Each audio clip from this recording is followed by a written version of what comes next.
Hello friends, hope you all are fine. Today we are going to study our chapter number 9 of class 12 political science and the book number is 2. The name of chapter is Recent Development in Indian Politics. ये हमारा political science की 12th series का last chapter है। इससे पहले book number 1 हम पूरी कर चुके हैं, वो प्लेलिस्ट में अवेलेबल है, आप देख सकते हैं। बुक नंबर 2 के भी सारे चैप्टर्स प्लेलिस्ट में अवेलेबल है। This is the last chapter.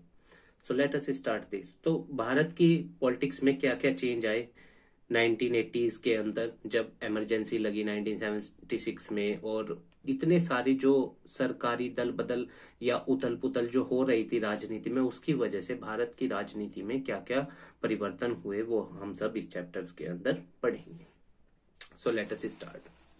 We have read in the last chapter that Rajiv Gandhi became the PM after the assassination of Indira Gandhi. Indira Gandhi ji की मौत के बाद, उनके देहांत के बाद कौन बने प्रधानमंत्री भारत के? Rajiv Gandhi ji. The party had won 450 seats in the Lok Sabha election in 1984 में कांग्रेस पार्टी को कितनी सीटें मिली? 415। The Congress system was ended in the 1989 elections, पर 1989 के इलेक्शंस में कांग्रेस का सिस्टम जब हार गया। आफ्टर 1989 अलायंस, गठबंधन, याद रखिएगा गठबंधन होता है जब जिसमें एक, दो या दो से अधिक पार्टी आपस में मिलकर सरकार बनाती है। आफ्टर 1989 अलायंस गवर्नमेंट मेड, गठबंधन की सरकार का कंसेप्ट इंडिया में आया और वो शुरू हुआ। Congress alliance was with UPA, United progressive alliance. UPA किसको कहा जाता है? कांग्रेस को। एनडीए बीजेपी को। BJP alliance was with NDA, national democratic alliance. In 1989, Congress lost the election and got only 197 seats. Congress 1989 में इलेक्शन हार जाती है और उसको सिर्फ कितनी सीट्स मिलती है? 197। मंडल इश्यूज, ये याद रखिएगा, मंडल कमीशन बनाया गया था अदर बैकवर्ड क्लास को 27% रिजर्वेशन देने के लिए। दिस इज वेरी इंपॉर्टेंट, पूछता है कंपटीशन एग्जाम में। और दूसरा जो हुआ इंडियन पॉलिटिक्स में, demolition of disputed structure of Babri Masjid, ये हम इस चैप्टर के अंदर पढ़ेंगे। आप the assassination of Rajiv Gandhi in May 1991 and the party choose Narasimha Rao as the PM. जब राजीव गांधी जी का देहांत हो गया 1991 में, तो कांग्रेस पार्टी ने किसको पीएम चुना? मतलब कि चुनना चाहा नरसिम्हा राव को।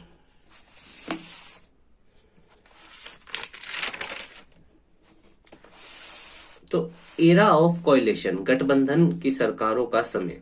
इन 1989 the Congress defeated election but did not result in majority for any other party. 1989 में कांग्रेस इलेक्शन तो हार गई थी, but did not result in majority for, पर दूसरी किसी पार्टी की भी मेजोरिटी नहीं आई, मतलब पूर्ण रूप से कि वो भी अपनी सरकार बना ले। The National Front alliance of Janata Dal and some other regional parties received support from two opposite political groups, the BJP and the Left Front, but the BJP and the Left Front did not join in this government, पर वो इस सरकार का हिस्सा नहीं बने थे। कांग्रेस का गिरना कब शुरू हुआ? Congress Decline of Congress. The defeat of the Congress party marked the end of Congress dominance over the Indian party system. जब कांग्रेस राज्यों से हारना शुरू हुई तो फिर जो कांग्रेस की डोमिनेंस पूरे देश के अंदर थी वो धीरे धीरे क्या होने लगी? खत्म होने लगी। क्योंकि अगर हम प्रधानमंत्री जवाहरलाल नेहरू जी के समय से ही देखें, Congress is the largest party जो डोमिनेट करती थी पूरे देश में। Now began on an era of multi party system. याद रखिएगा, मल्टी पार्टी सिस्टम वो देश होता है जिसमें दो से ज्यादा पार्टियां डोमिनेट करती हैं देश के अंदर, मतलब कि इलेक्शंस लड़ती हैं। आफ्टर 1989 अलायंस पॉलिटिक्स गोट स्टार्टेड। 1989 के बाद गठबंधन का ये कंसेप्ट शुरू हुआ इंडिया के अंदर।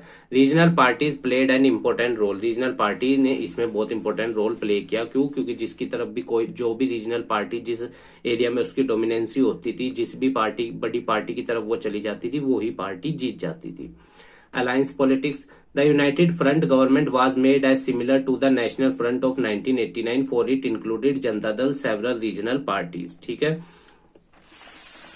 This time the BJP did not support the government, but Congress party supported the United Front. BJP ने तो सरकार को सपोर्ट नहीं किया इस बात पर, कांग्रेस पार्टी ने यूनाइटेड फ्रंट को सपोर्ट किया, जिसके बारे में अभी हमने पढ़ा था, जिसके अंदर कौन कौन थे? जनता दल और अदर और बहुत सारी रीजनल पार्टीज यूनाइटेड फ्रंट के अंदर। BJP made a strong party from 1991 से लेके 1996 तक बीजेपी बहुत मजबूत पार्टी बनी and emerged as the largest party 1996 के इलेक्शन में वो सबसे बड़ी पार्टी उभर के सामने आई। But most of other parties were oppose to it, इस पॉलिसी पर बहुत सारी पार्टियां बीजेपी की पॉलिसी आइडियोलॉजी के अपोजिशन में थी and therefore the BJP government could not secure a majority in the Lok Sabha. इसका परिणाम क्या हुआ, बीजेपी की लोकसभा में मेजोरिटी नहीं आ पाई। It finally came to power और बीजेपी की फाइनली मतलब सरकार बनी 1998 टू मई 1998 टू जून 1999। 13 महीने की ये सरकार चली थी पहली बार जब अटल बिहारी वाजपेयी जी प्रधानमंत्री बने। अच्छा, आप मुझे बताइएगा अटल बिहारी वाजपेयी जी भारत के प्रधानमंत्री कितनी बार बने? वाज री इलेक्टेड इन अक्टूबर 99 में वो दोबारा चुने गए। Atal Bihari Vajpayee ji was the PM during both these. NDA government के वक्त कौन थे? अटल बिहारी वाजपेयी जी ही भारत के प्रधानमंत्री थे। बहुत ही इंडियन पॉलिटिक्स में महत्वपूर्ण व्यक्ति और बहुत ही अच्छे लीडर थे अटल बिहारी वाजपेयी जी। हमारा पर्सनल ऑब्जर्वेशन, जितना हमने इनके बारे में पढ़ा है, बहुत ही अच्छे नेता थे। Since 1989 there have been 11 government at the centre. 11 बार सरकार बदली गई 1989 से लेकर। All have been coalition government और लगभग सभी क्या थी? गठबंधन की सरकारें थी। जैसे national front 1989, united front 1996 to 1997, NDA 1998 to 2004 तक रहे अटल बिहारी वाजपेयी जी। और यूपीए यूनाइटेड प्रोविडेंस अलायंस 2004 से लेकर 2014, इसमें कौन रहे थे? प्रधानमंत्री मनमोहन सिंह जी। और एनडीए में नेशनल डेमोक्रेटिक अलायंस में जो 2014 से आज तक हमारे श्री नरेंद्र मोदी जी है प्रधानमंत्री। Political rise of OBC and other OBC का मतलब other backward class. This period was the rise of the backward class as a political force. These are the communities other than SC and ST who suffer from educational and social backwardness. ये OBC में कौन लोग आते हैं? जो educationally और social backward थे।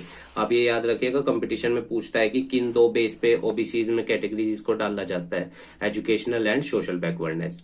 These are also referred as backward castes. इनको क्या कहा जाता है? Backward caste. The support for the Congress among many sections of the backward caste had decline. और कांग्रेस का सपोर्ट इनके प्रति क्या होता जा रहा था? घटता जा रहा था बैकवर्ड क्लास के प्रति। These created a space for non Congress parties. इसी का परिणाम क्या हुआ कि जो बैकवर्ड कास्ट के मतलब अदर बैकवर्ड क्लास के जो सपोर्टर्स थे उन्होंने अपनी पार्टीज बनाई और वो अपोजिशन में किसके आने लगी? कांग्रेस के। This created a space for non-Congress parties that got support from these communities. The Bharatiya Kranti Dal, the Samyukta Socialist Party, got more support from these castes. और जो अदर बैकवर्ड क्लास में आते हैं, ओबीसीज में आते हैं, उन्होंने किन दो पार्टियों को में अपना समर्थन दिया? भारतीय Kranti Dal, the Sanyukta socialist party. अब मंडल कमीशन के बारे में पढ़ते हैं। In the 1980s, the Janata Dal brought together a similar combination of political group with strong support from among the OBC के साथ वो सरकार बनाते हैं OBC के समर्थन के साथ। The decision of the National Front government to implement the recommendations of the Mandal commission. और इन्होंने क्या निर्णय लिया कि जो मंडल कमीशन ने रिकमेंडेशन दिए थे हम उनको अब इम्प्लीमेंट करेंगे। The intent was to give reservation in jobs. और इंटेंशन क्या थी कि भाई ओबीसी वालों को जॉब्स में रिजर्वेशन दिया जाएगा। This period saw the emergency many parties that gave better opportunities for OBC in education and employment। कुछ पार्टीज ये कह रही थी कि हम इनको एजुकेशन में भी देंगे और रोजगार में भी देंगे। The Mandal commission during the tenure of Janata party government in 1977-79 that the demand for reservation for backward caste was strongly raised. और इनके ओबीसी वालों के लिए मांग उठने लगी रिजर्वेशन की उस वक्त बहुत ज्यादा। Karpoori Thakur the then CM of Bihar was a pioneer in this direction. और ये मेन लीडर थे इस दिशा में जिन्होंने ओबीसी के लिए रिजर्वेशन की मांग करी। His government had introduce a new policy of reservation for OBC in Bihar. इनकी सरकार ने नई पॉलिसी बनाई किसके लिए? ओबीसी लोगों के लिए रिजर्वेशन के लिए। किस राज्य में? बिहार में। आप इनका नाम याद रखिएगा, कर्पूरी ठाकुर। ये बिहार के सीएम थे उस वक्त। The central government appointed a commission in 1978 to improve the condition of backward class। Central government ने, केंद्रीय सरकार ने 1978 में एक कमीशन को अपॉइंट किया। किस लिए? ताकि बैकवर्ड क्लास के लोगों की सिचुएशन को सुधारा जा सके। This commission is also known as Mandal commission after the name of its chairman Bindeshwar Prasad Mandal. BP Mandal भी कहा जाता है और पूरा नाम इनका है बिंदेश्वर प्रसाद मंडल। कंपटीशन में क्वेश्चन पूछता है कि ओबीसी के लिए रिजर्वेशन के लिए कौन सा कमीशन बनाया गया था, तो आप याद रखिएगा मंडल कमीशन। और पूरा नाम क्या है इनका, जिनके नाम पे रखा गया था, ये इसके चेयरमैन थे Bindeshwari Prasad Mandal. The commission gave its recommendation in 1980s में कमीशन ने अपनी रिकमेंडेशंस दी। They recommended 27% of seats in education and government job और 27% रिजर्वेशन की इन्होंने सलाह दी। In August 1990s the national front government decided to implement, और अगस्त 1990 में नेशनल फ्रंट की सरकार ने ये डिसाइड कर लिया कि हम इस जो मंडल कमीशन की रिकमेंडेशन है उनको लागू करेंगे। This decision sparked movement violent, और जगह जगह पर इस डिसीजन की वजह से क्या हुआ, आंदोलन छिड़ने शुरू हो गए नॉर्थ इंडिया में। The decision was challenged in the supreme court, और जो नेशनल फ्रंट गवर्नमेंट का डिसीजन था इसको सुप्रीम कोर्ट में भी चैलेंज किया गया। Court and came to be known as Indira Sawhney versus union of India, और इस केस का नाम क्या था, Indira Sawhney versus union of India. आप ये भी याद रखिएगा, पूछता है ओबीसी के लिए कौन से केस रिलेटेड है, Indira Sawhney versus union of India, या फिर कौन सा कमीशन बनाया गया था, मंडल कमीशन। या फिर ये क्वेश्चन पूछ सकता है मंडल कमीशन की रिपोर्ट्स कब इंप्लीमेंट की गई थी, या मंडल कमीशन कब बनाया गया था। आप ये सब ईयर्स याद रखिएगा। इन नवंबर 1992 supreme court gave it's decision in the favour of government के फेवर में सुप्रीम कोर्ट ने अपना निर्णय दिया और फाइनली कहा कि भाई ये जो मंडल कमीशन की रिकमेंडेशंस हैं इनको इम्प्लीमेंट कर दो। Political fallouts. In 1978 the BAMCEF backward and minority communities employees federation was formed, ये बनाई गई। It took a strong position in favour of political power to the SC ST and OBCs and minorities के लिए mainly ये काम करती थी। Letter the Bahujan Samaj party emerged under the leadership of Kanshi Ram ji, और ये किसके लिए, दलितों के लिए बनाई गई थी पार्टी काशीराम जी के द्वारा, ताकि दलितों को SC ST के कम्युनिटी के लोगों को उनका अधिकार प्राप्त कराया जा सके। The BSP supported largely by Dalit voters in Punjab और हरियाणा एंड यूपी में किसके द्वारा सपोर्ट की जाती थी बीजेपी, मेनली SC ST लोगों के द्वारा। But in 1989 and 1991 the elections it achieved a victory in UP, और 1989 और 1991 के इलेक्शन में ये पार्टी यूपी में जीत हासिल करती है। Then the BSP has emerged as a major political party and made a government more than once, और हम जानते हैं बहुजन समाज पार्टी की आज तक एक से ज्यादा बार सरकार यूपी के अंदर बनी है। Communalism, secularism and democracy. After emergency, जब इमरजेंसी इंडिया के अंदर लगाई थी इंदिरा जी ने, आफ्टर इमरजेंसी द भारतीय Jansangh and merged into Janata party, भारतीय जनसंघ किस में जुड़ गया था, जनता पार्टी में। After the fall of Janata party its breakup the supporter of erstwhile Jana Sangh formed BJP in 1980, और जब ये जनता पार्टी टूटी तो जो जनसंघ के सपोर्टर थे उन्होंने अपनी पार्टी बना ली, जिसको क्या कहा गया, भारतीय जनता पार्टी 1980s में बनी। It adopted Gandhian socialism as its ideology, और ये किसकी आइडियोलॉजी पे चलती थी, गांधी जी के सोशलिज्म पे। After 1986 the party began the emphasis the Hindu nationalist element in its ideology, और फिर पार्टी ने अपनी आइडियोलॉजी हिंदुइज्म की तरफ फॉलो अप करी। The BJP started the politics of Hindutva and adopted the strategy of mobilising the Hindus, और बीजेपी ने हिंदूज को अपनी तरफ करने की कोशिश करी ताकि वो सत्ता में आ सके। To dependent around 1986 become central to the politics of BJP as Hindutva party the development, और 1986 के आसपास जो बीजेपी का मेन एजेंडा वो क्या था, हिंदुत्व पार्टी कही जाती थी BJP. The first was the Shah Bano case in 1985, जो सबसे पहला केस हुआ वो शाह बानो का हुआ 1985 में। She was a 62-year-old divorced Muslim women had filed a case for maintenance from her farmer husband, उन्होंने एक केस दाखिल किया कि भाई उसको उसके हस्बैंड की तरफ से मेंटेनेंस भत्ता मतलब कि चार्जेस मिलने चाहिए। द सुप्रीम कोर्ट ने उसके फेवर में डिसीजन दिया कि हाँ भाई बात तो सही कह रही है ये, और इसका फंडामेंटल राइट भी है ये। The orthodox Muslim saw the supreme court order as interference in Muslim personal law, और जो कट्टर मुस्लिम थे वो ये मानते थे कि भाई जो सुप्रीम कोर्ट का निर्णय आया है ये इसलिए आया क्योंकि सुप्रीम कोर्ट दखल देना शुरू कर दिए किसमें, मुस्लिम पर्सनल लॉ बोर्ड के डिसीजंस में, उनके कानूनों में। जैसे ट्रिपल तलाक वाले केस को भी ऐसे ही ऑर्थोडॉक्स मुस्लिम्स ने इसी नजर से देखा था। On the demand of some Muslim leaders, the government passed the Muslim Women Protection of Rights on Divorce Act 1986. ये कानून पास किया गया that nullified the Supreme Court judgment. ठीक है.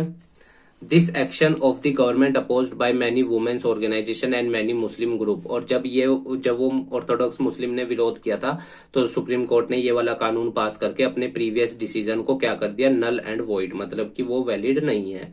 तो इसका बहुत सी मुस्लिम ऑर्गेनाइजेशंस ने और वुमेन्स ऑर्गेनाइजेशन ने महिलाओं के लिए इस डिसीजन के खिलाफ, इस एक्शन के खिलाफ आवाज उठाई. The BJP criticise this action of the Congress government. और बीजेपी ने भी इसका क्रिटिसाइजेशन किया. Ayodhya dispute. The order by Faizabad District Court in February 1986, the court ordered the Babri Masjid premises be unlocked so that Hindus could offer prayer at the site which they considered as temple. जब फैजाबाद की court ने decision दिया कि ठीक है भाई, इस मस्जिद का वो हिस्सा खोल दिया जाए जहां पे हिंदू लोग प्रेयर करना चाहते हैं, जहां पे वो ये मानते हैं कि ये टेम्पल था. द बाबरी मस्जिद वाज बिल्ट बाय मीर बाकी के द्वारा ये बनाई गई थी. Some Hindus believe that it was built after demolishing a temple for lord Rama in what it is believe to be his birth place. और कुछ हिंदूज का ये मानना था कि ये जो बाबरी मस्जिद बना है ये यहाँ पे भगवान श्री राम जी का मंदिर था, उस मंदिर को गिरा के मतलब कि डिमोलिश करके तब ये बनाया गया. As soon as the lock of Babri Masjid was opened, after mobilization began both sides. तो दोनों तरफ मतलब लोग इकट्ठा होना शुरू हुए, आइडियोलॉजी फैलने लगी, मुस्लिम्स की तरफ भी हिंदूज की तरफ भी. Many Hindu and Muslim organisation try to mobilise their communities on this question. और बहुत सारे हिंदू और मुस्लिम संस्थाओं ने अपने अपने लोगों को इस मुद्दे पर ध्यान देने को आकर्षित किया. The BJP made this issues its major electoral and political planks. और बीजेपी ने इस मुद्दे का अपने इलेक्शंस में उपयोग किया. द आरएसएस विश्व हिंदू परिषद केम फॉरवर्ड. और इन दोनों संगठनों का भी उसी समय मतलब कि उदय हुआ और ये भी आगे आए. The BJP in order to generate public support took out a massive march called the Rath Yatra from Somnath in Gujarat to Ayodhya. जनता के सपोर्ट के लिए बीजेपी ने एक रथ यात्रा निकाली. कहां से? सोमनाथ गुजरात से और अयोध्या यूपी तक. Demolition and after. In 1992, the organization supporting the construction of the temple had organized a kar seva for building the Ram temple. ये एक संस्था बनाई गई, कार सेवा, जो किस लिए बनाई गई थी, ताकि राम मंदिर में जो लोग, जिन लोगों की जरूरत पड़ेगी उनके निर्माण में ये लोग वहां के काम कर सकें. The Supreme Court had ordered the state government to take care the disputed site will not be endangered. और सुप्रीम कोर्ट ने निर्णय दिया कि भाई इस साइट की मतलब की देख रेख करेगी राज्य सरकार और इसको कभी भी कोई भी किसी तरीके का खतरा ना हो सके साइट को. Thousands of the people gathered from all over the country at Ayodhya on 6 December 1992 demolished the mosque. और हजारों लोग 6 दिसंबर 1992 में अयोध्या में इकट्ठे हुए और इस मस्जिद को गिरा दिया गया. The news led to the clashes between the Hindus and the Muslim in many part of the country. जिसका परिणाम क्या हुआ? हिंदू और मुस्लिम्स के बीच में भारत भर में दंगे शुरू हो गए थे. The violence in Mumbai erupted again in January 1993 and continued for over 2 weeks. और दोबारा से मुंबई में दंगे शुरू हुए और ये 2 हफ्ते तक चले. The state government with the BJP as the ruling party was dismissed by the centre. और सेंटर के द्वारा, क्योंकि वो कांग्रेस थी वहां पे, उसको के द्वारा क्या किया गया, स्टेट गवर्नमेंट जो बीजेपी के समर्थन से चल रही थी उसका भी सपोर्ट था, वो पार्टी डिसमिस कर दी गई. The BJP officially express regret over happening at the Ayodhya. और बीजेपी ने ऑफिशियली इसके लिए मतलब कि दुख जताया जो अयोध्या में हो रहा था. The central government appointed a commission to investigate. और सेंट्रल गवर्नमेंट ने एक कमीशन को अपॉइंट किया इसकी इन्वेस्टमेंट करने के लिए अयोध्या डिस्प्यूट की. Anti Muslim riots in Gujarat. In March 2002 large scale violence against the Muslim took place in Gujarat. बड़े स्केल पर मुस्लिम्स के खिलाफ गुजरात में दंगे हुए. This violence was an incident that took place at a situation called Godhra. और ये किसके कारण हुआ था? जो गोधरा स्टेशन पे मतलब कि वो हो गई थी, घटना हुई थी, उसकी वजह से वायलेंस शुरू हुआ था. A bogie of a train that was returning from Ayodhya was full of car सेवक. जो कर सेवा बनाई गई थी उसके कार सेवक थे इस ट्रेन के डिब्बे के अंदर, जिसको आग लगा दी गई थी और 57 लोगों की इसमें मौत हो गई थी कार सेवक की. कर सेवक थे जो किस लिए गए थे, अयोध्या मंदिर के निर्माण के लिए, मतलब कि हेल्पिंग हैंड्स बनने के लिए। तो जब वो गुजरात वापस आए तो इस ट्रेन में आग लगा, इस बोगी में, इस डिब्बे में आग लगा दी गई, जिसके परिणाम स्वरूप वो 57 लोगों की मौत हो गई थी। सस्पेक्टिंग द हैंड, अब इसका शक किस पे गया कि ये सब तो मुस्लिम्स ने किया। Suspecting the hands of Muslim in setting fire to the bogie, large scale violence against the Muslim in many part of Gujarat from the next day, अगले ही दिन से गुजरात के अंदर मुस्लिमों के खिलाफ दंगे शुरू हो गए। This violence continued for almost a whole month, और एक महीने तक ये चली, 1100 से ज्यादा मुस्लिम इसमें मारे गए। The national human rights commission criticise the Gujarat government, और नेशनल वुमेन राइट्स कमीशन जो ह्यूमंस के राइट्स अधिकारों के लिए बात करती है, उसने इस दंगों का खंडन किया। Emergence of new consensus. The period after 1989 is seen sometimes as the period of decline of Congress and rise of BJP. 1989 के समय को ऐसे देखा जाता है कि बीजेपी का ग्राफ नीचे गिरना और कांग्रेस का ग्राफ नीचे गिरना और बीजेपी का ग्राफ ऊपर जाना। After 1989 BJP emerged as a strongest political party, और आज आप देख सकते हैं 2014 से भारतीय जनता पार्टी की ही भारत में सरकार है। लोकसभा इलेक्शन हुए 2000, देखो 1998 से लेके 2004 तक किसकी सरकार चलती रही, बीजेपी की चलती रही, पर 2004 के इलेक्शन में कौन आया, कांग्रेस आई, और 2014 तक कांग्रेस रही, और 2014 से टिल डेट 2021 की टिल डेट तक अब तक हमारे यहाँ पे किसकी सरकार चल रही है, बीजेपी की। In the elections of 2004, the Congress party entered into the coalition with UPA, came to power and NDA was defeated, और NDA क्या हो जाती है, हार जाती है, और यूनाइटेड प्रोविडेंस अलायंस मतलब कि यूपीए कांग्रेस जीत जाती है। This government received support from the left front, और कम्युनिस्ट लोगों का इसको सपोर्ट मिलता है कांग्रेस को। Congress party could it's seats for the first time since 1991 के बाद कांग्रेस पार्टी को पहली बार इतनी सीट्स मिली थी कि वो अपनी सरकार बना सके। In the 2004 elections there was a negligible difference between the Congress and the BJP after 1990 shows the emergence of broadly flawed groups of parties, Congress, BJP, Left Front and other parties who are not part of these three. अब consequences जो बढ़ते जा रहे थे वो देख लेते हैं, थोड़ा सा लास्ट टॉपिक है हमारा इस चैप्टर का। Agreement on new economic policy 1991 में आई थी, हमें याद है। New economic policy, liberalisation, privatisation and globalisation, which many groups are oppose to the new economic policy, बहुत से ग्रुप इसका विरोध कर रहे थे। Most party believe that these policies will lead the country to the prosperity, और अधिकतर parties को ये लगता था कि भाई इस पॉलिसी की वजह से भारत तरक्की करेगा, पर कुछ पार्टीज के विरोध में भी थी। Political parties have recognized that the social and political claims of the backward caste need to be accepted, और जो backward caste के लोग मतलब ओबीसी वाले जो रिजर्वेशन की मांग कर रहे हैं वो होने चाहिए, वो उन्हें मिलना चाहिए। All political parties now support reservation of seats for the backward caste in education and employment में हर पॉलिटिकल पार्टी इनका समर्थन दे रही थी कि हाँ भाई वाकई में इन लोगों को जरूरत है।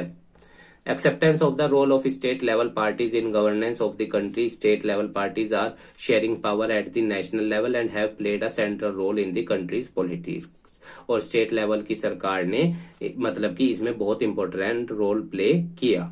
Emphasis on working rather than ideological positions and political alliance without ideological agreement. और क्या होने लगा, आइडियोलॉजिकल पोजीशंस का और पॉलिटिकल अलायंस पर बिना आइडियोलॉजिकल एग्रीमेंट किए बिना पॉलिटिकल अलायंस, राजनीतिक गठबंधन होने लगे। तो उम्मीद है गाइस आपको ये चैप्टर समझ में आया होगा। देखिए जो भी इस चैप्टर के अंदर अधिकतर पॉइंट्स थे वो सभी एनसीईआरटी से कवर अप किए गए हैं, तो हमारी कोई पर्सनल भावना नहीं है आपकी किसी भी मतलब इमोशन को हर्ट करने की। एज अ स्टूडेंट ही आप इन चीजों को गेन कीजिएगा, और फिर भी अगर आपके किसी इमोशन को हमारे पॉइंट के द्वारा हर्ट हुआ है तो हम उसके लिए आपसे क्षमा मांगते हैं।